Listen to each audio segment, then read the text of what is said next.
Thank you so much, Trish. Thanks for inviting me out today.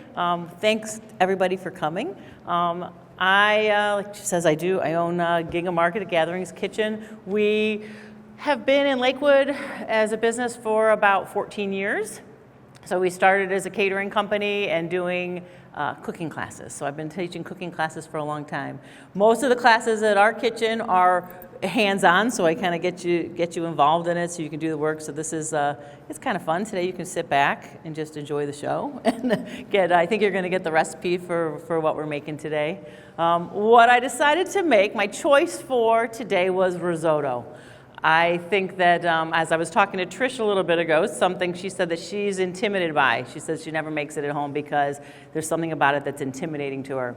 And I think of it as such an easy, basic dish that once you kind of learn the technique of it, you can make it so many variations. So it's kind of a vehicle for using up some people have a good connotation with this word, some people have bad, leftovers. So we have, in our household, leftovers are gold. It's like treasure. So the leftovers, all the bits and the pieces in your fridge, risotto is a great place that you can kind of incorporate them. You have a half of a cooked sweet potato, you can throw it in here. So like I said, I think it's a good basic dish for that. We're going to show you kind of the most basic version, and then we're going to add some things to make it a little bit more seasonal. So what we're doing, we're going to start with a shallot.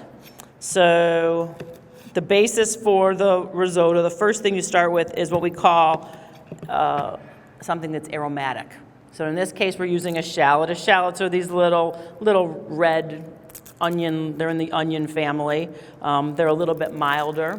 If you didn't have shallots at home, you could use any kind of onion you like. So if you had just a regular old white onion, I've used scallions before in it, no matter what you have. But today I'm using the shallots. It's kind of the traditional. And I do like them. It's an onion that I use often for salad dressings because it's so small, so you can mince it up really nicely. So what we're going to do is just kind of make little slices in here, like so, and then cut it into tiny little pieces. The reason you want to start off with something that's going to give the rice a lot of flavor from the very beginning. So the idea with this is that, let me get this chopped up for you, is that the rice is a hard kernel. Think about a kernel of rice is like a little pebble almost, so it's so hard. So we're going to try to get as much flavor into the inside of this rice as possible. We're not just cooking it plain and then adding things on the outside. We're adding the flavor from the very beginning. So we've got our shallot here. We're going to put on our pan. We're going to add a little bit of butter. If you were trying to be a little bit less, if you wanted a little less cholesterol, you could go with just olive oil in this case, but I like the flavor of the butter, so we're going to put some butter in today. We're splurging today at the center. So we're going to use a combination of butter and a little bit of olive oil. So those two. I like the flavor of the butter, the creaminess of the butter, and the olive oil also keeps it from scorching so it doesn't brown, because we're just going to want to kind of toast our shallots in here. So I'm going to add some that I already got going.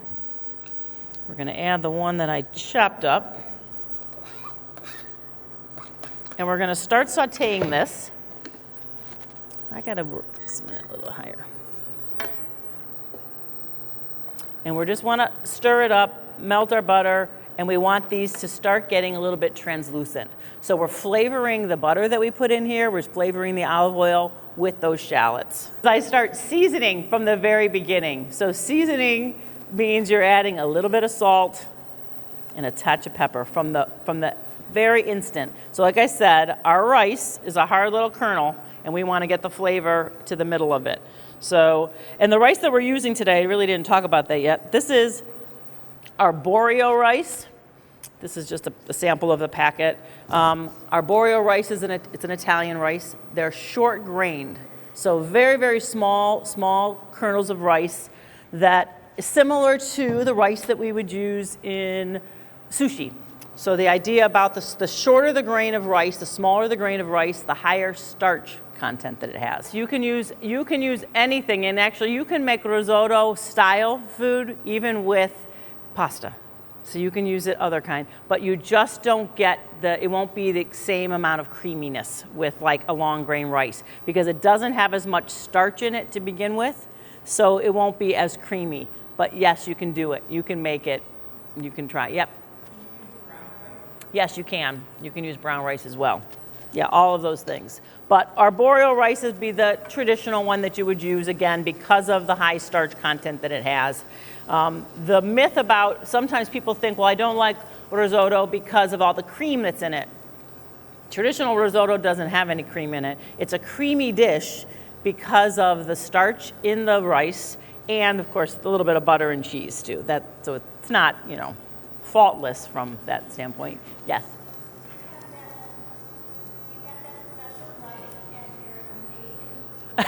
We do carry this exact package of rice.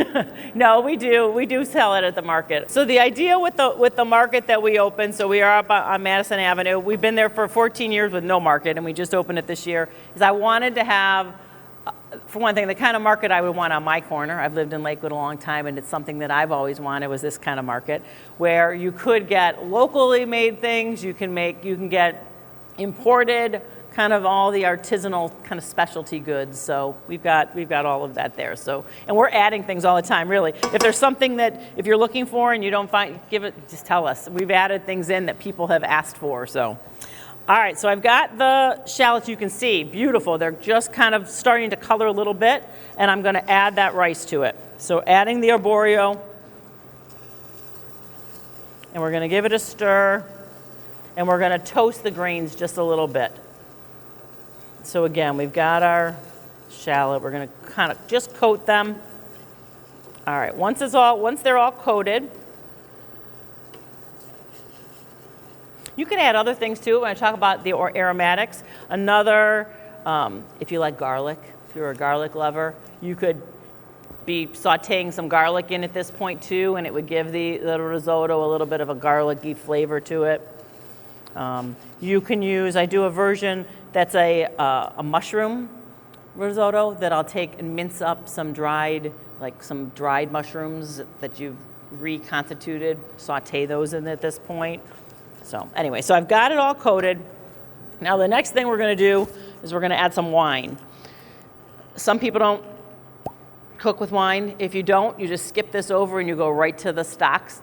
The stock level of it, but I like the wine in it. I love the flavor that it gives. The little bit of, the alcohol is gonna completely cook off. So we're using about a cup or so of wine in there. We're gonna stir, and we're gonna let that absorb. So again, you think about, So this is a Pinot Grigio. So this is just an Italian wine. Normally, for cooking wines, what I would say is either a Pinot Grigio, a Sauvignon Blanc. Those are the two. And the reason, what I was going to just follow up with, the reason why we use the wine is the acidity. So there's a little bit of something about that acidity that gives a balance to the dish. So if you're not using wine, sometimes you'll feel like it's lacking. You could do a little bit of vinegar, a little bit of lemon in here, again, to match that acidity. What I would say is, it does not have to be an expensive wine. The cooking wines, I go for the cheap wines. At home, for me, a lot of times it's the reason it's when I'm drinking, so I might, use it and then I drink the rest of it. So I do want it to be drinkable wine. Wine does not last forever. My mother was famous for this. I opened up the pantry and there'd be like a bottle of wine that had been there for like a year open. I'm like, well, that's just for cooking. I'm like, no, it'll end up turning to vinegar or just flattening out. So I say if you do want to use wine and you do not drink a lot at home, buy the little Sutter Home, or I'm not endorsing any brands of wines or anything, but the little individual bottles or something, and just have that. So you just need it, one, and that's all you need. You don't have to worry about drinking the rest of it or what you're going to do with it. So that would be my recommendation. My big, strong, firm no, not that I'm giving you, was don't buy cooking wine. Don't buy anything in the grocery store in the vinegar section.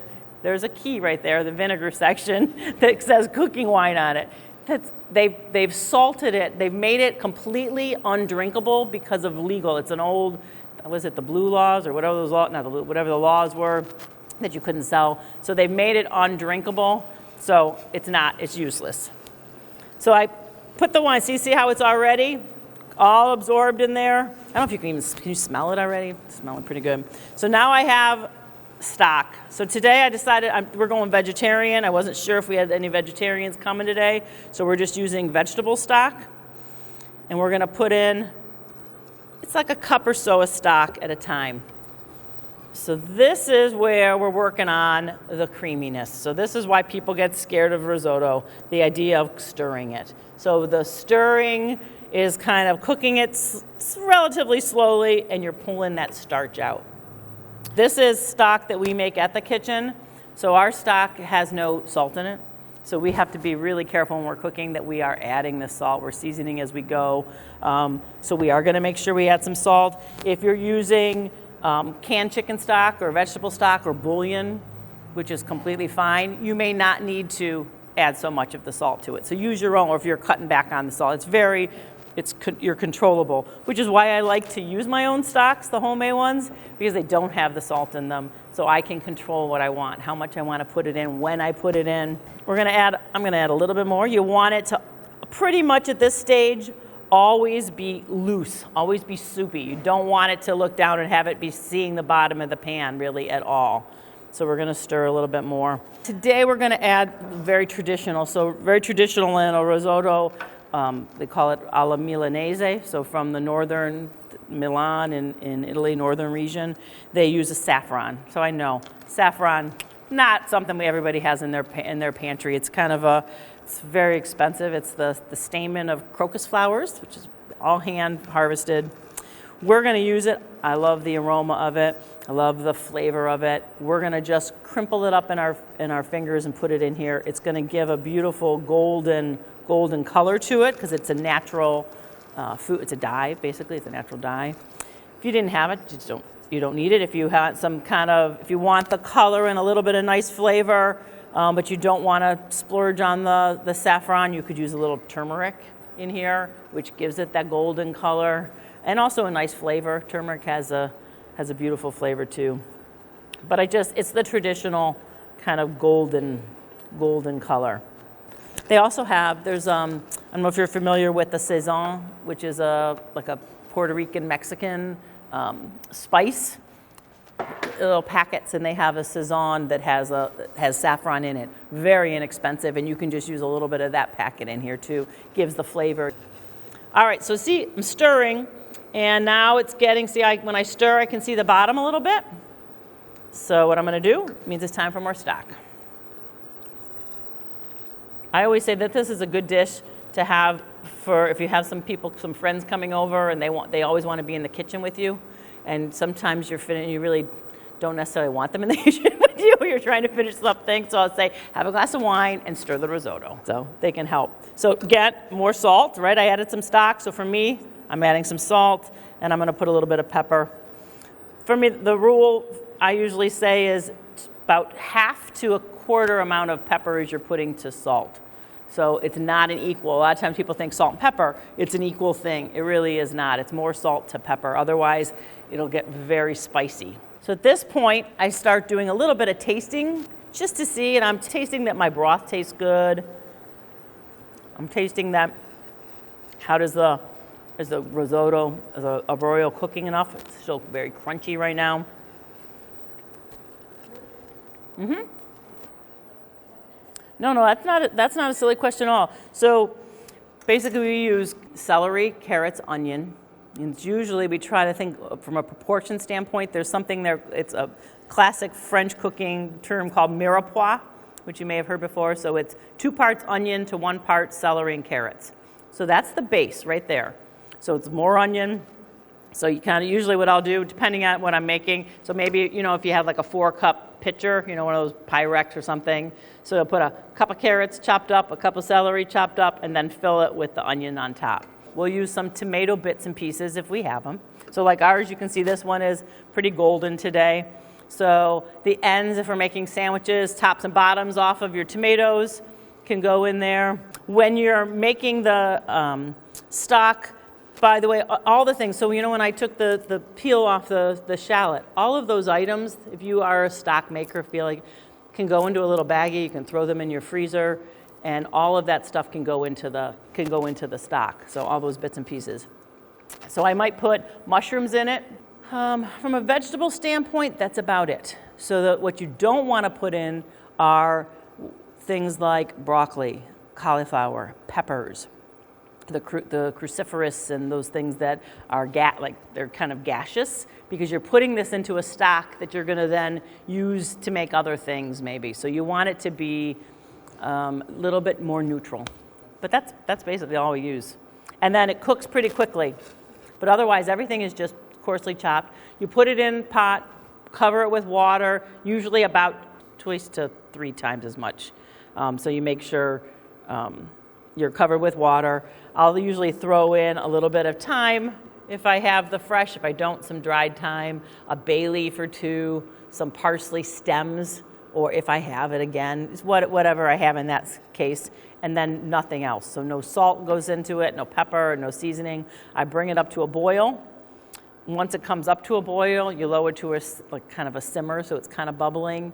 And a vegetable stock, within an hour, you'll have a decent vegetable stock that you can use. And then you strain it out and freeze it. It's handy to have those things. And it does really feel good, too, to use up all of the bits and pieces and the scraps that you have around, to turn it into something. Especially if you have room in your freezer. All right, so now I'm going to take another little taster. Starting to get closer. I'm going to add a little bit of salt. All right, so I'm going to add some things. So we're going to do a little bit of mushrooms in ours today. So we're going to add a little bit. So I just have some button mushrooms that we happen to have. Again, I was trying to think about making it a little bit wintry. And again, it's the idea that you can use what you have left over. So we got a little butter melting. We're going to add our mushrooms. I am a big mushroom fan. Start that going again. I put the butter in. I'm just going to touch of olive oil, too. And I have some more that I cut. I'm going to add those to it. All right, so dry. We don't want it to be. We're going to add a little bit more stock. That's the other thing that I'll say. People will say, oh, I had risotto. I don't like it. It's so pasty. Well, that's because it really wasn't done right. You weren't eating it fresh. It wasn't quite done right. It should be soupy. It should, when you put it on the plate or in a bowl, preferably like a pasta bowl, it should kind of spread on you. There should be a little liquid around it. All right. Over here, what I didn't do yet, right? A little bit of seasoning, a little salt and pepper. All right, so salt, pepper, butter, olive oil. We're going to add a little bit of fresh thyme. Again, we happen to have it. If you didn't, a little bit of dried thyme. So what I'm doing is kind of pulling off the little leaves. So you kind of take your little stem and you pull them backwards. So the little leaves come off of it. And then any of the little short stems you don't worry about. But you give them a little chop. And then we're going to add these to the mushrooms. So this is a great vehicle for putting leftovers in, like I said. We're getting close. We wanted to have, I'm sure you've heard of the term when we're talking about pasta, al dente. So al dente to the tooth. So you're chewing it, you're not gumming it. You have a little, there's some bite to it. It doesn't just, dissolve in your mouth. Risotto should be like that. So it shouldn't be crunchy. So you shouldn't go in and, have to crunch into it, but it should resist. It should resist the bite a little bit. So that's what I'm testing for. So I'm going to give another one. It's gotten close. A little more stock, which means a little more salt, just a touch. Meanwhile, the mushrooms are like giving up some juice. And it's looking good. We don't need to take them too far. And the other thing I brought was we happen to have some left over. We had some butternut squash. So we're going to use that. So we've got cubed butternut squash, just been roasted, about 30 minutes in the oven. We're going to add this to it. I thought it would give a nice flavor. Again, make it a little wintry. So this is what we're waiting for, this to get close to being done. We're going to heat this up just because it was cooked, but it's cold. So I'm going to add it to our mushrooms here. I don't know how much, proportion-wise. I think it's about there. Stir it around. Since we're getting close, the last thing we're going to need is to add some cheese to this. So we add more butter and we add a little bit of cheese. Today we're using Parmesan. That's the traditional cheese that you would use. There's no reason why you couldn't use, at the very, very end, any cheese you had. You could go without any cheese at all. It's just traditionally they would use this. I'm using a little grater, one of these little microplaners.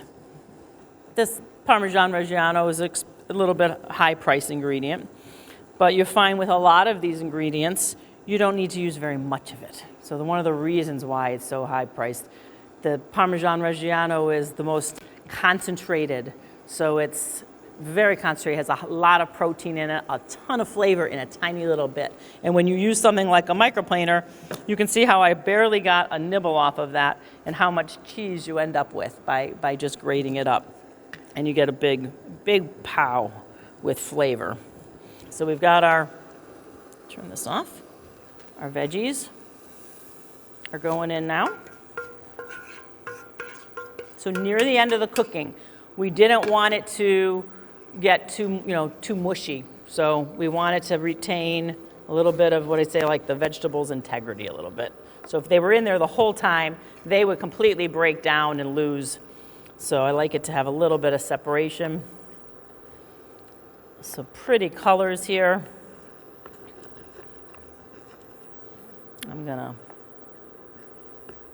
So we're gonna stir in the Parmesan. We're going to actually, a little bit more butter. Traditionally, at the end, you stir in another, they say like a knob or two, a little bit of butter that goes in for flavor. And we stir this. I'm going to add a little bit more stock again. Again, we want it to be loose. And at home often, or at the kitchen, what we'll do, the stock will be in another little pot. So I'll have it on the stove in a pot, kind of simmering away so it's really hot. So you don't lose any time when you transfer it so it doesn't get cold. So you have it hot. But again, you can see it works just as well without.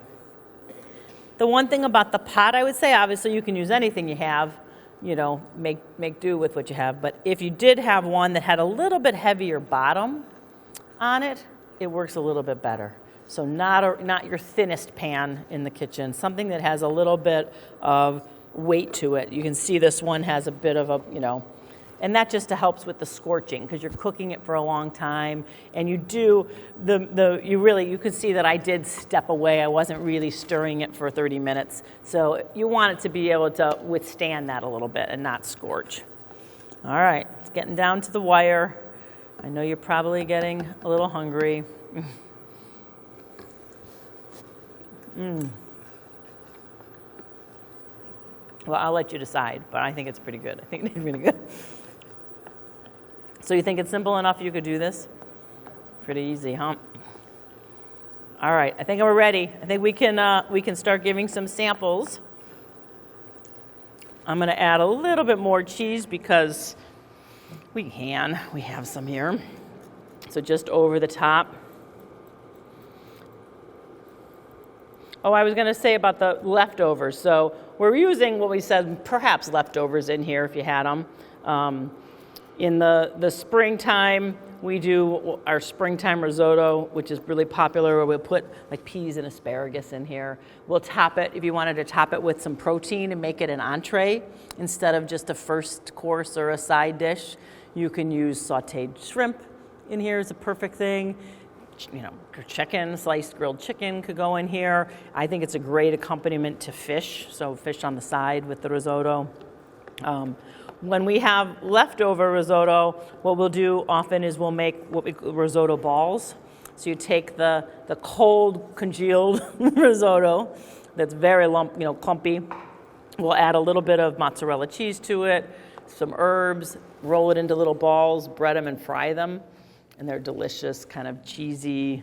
So it's a good, or you can make a patty, make like a little, like a pancake with them the same way. If you didn't want to bread them, you could just make the patty just like that and just saute them in a little bit of olive oil. And it's a delicious way to serve it leftover without trying to reconstitute it and make it. So I'm putting just a touch more of the stock, just a touch more of that, and we're ready. So does anyone have any questions? Yes. So we do have, thank you for asking that. So we have cooking classes. We have a couple different styles of cooking classes. We have one we call Supper Club, and that is a one-off class that you take on, it's on Friday nights. So we have the same menu for the entire month. So this month's menu is Viva Italia. It's all Italian cooking. Next month we're doing kind of a Valentine one. We're having a tropical one in the spring. So that's a one-night thing. It's a good date night, friend night. People come on their own. When we say that's a little bit of cooking, because it is all hands-on cooking, but it's a lot of socializing. And then we have a basic techniques class, too, that's called Prep School. So that's a 5-week series. And that is hands-on, start from the beginning, where we teach you knife skills. We teach you how to make the stocks, all from scratch, all of those things. So, and that's all of it's on the website. It's ginghammarket.com. And I do have a stack of business cards too, if anyone wanted to take a card as a reminder. But the website has our classes, and then it also has the items from the market. So we have at Gingham Market, we have daily grab and go. So that means we have sandwiches, salads, soups, those items that change every day. As well as weekly dinners to go. So like this week, we're doing a pork tenderloin with rice and green beans. And you can see what's happening, by the way. See, it's getting a little bit pasty.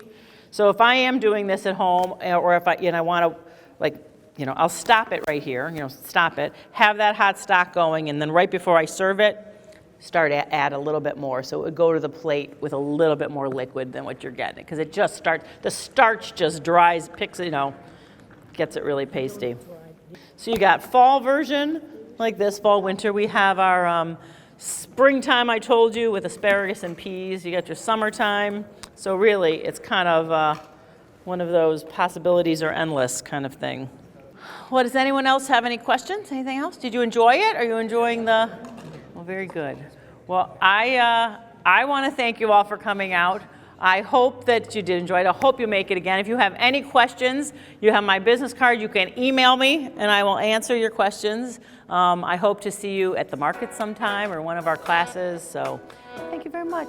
Thank you. It was lovely coming out. So thanks. Thank you.